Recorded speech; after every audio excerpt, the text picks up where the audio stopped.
এক গায়ে এক দরিদ্র কাঠুরে ছিল।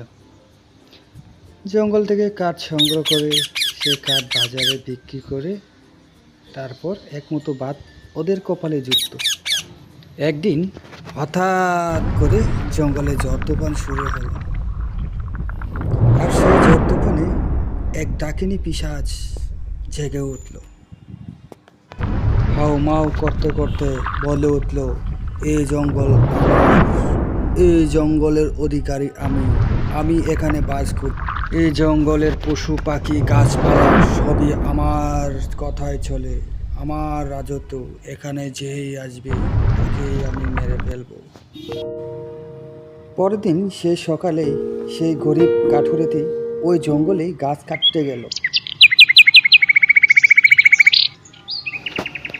কপাল ভালো, ওদিন ওই ডাকিনীটি খাবারের সন্ধানে বাইরে চলে গিয়েছিল।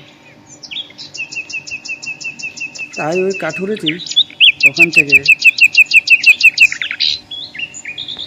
গাছ কেটে নিয়ে আসলো।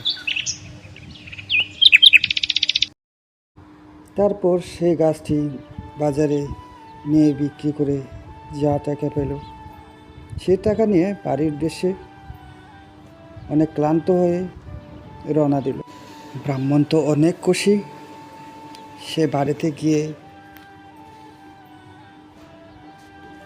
তার গিন্নিকে বলল, আজ অনেক টাকা পেয়েছি। তার গিন্নি তো অনেক খুশি। যাই হোক, আমার খিদা লেগেছে, আমাকে খাবার দাও। এই বলে কাঠুরেটি হাত মুখ ধুতে গেল এবং তার গিন্নি তার জন্য খাবার পাততে থাকলো। এদিকে ওই ডাইনিটি জঙ্গলে এসে দেখে তার গাছগুলো কেটে নিয়ে গেছে কে জানে।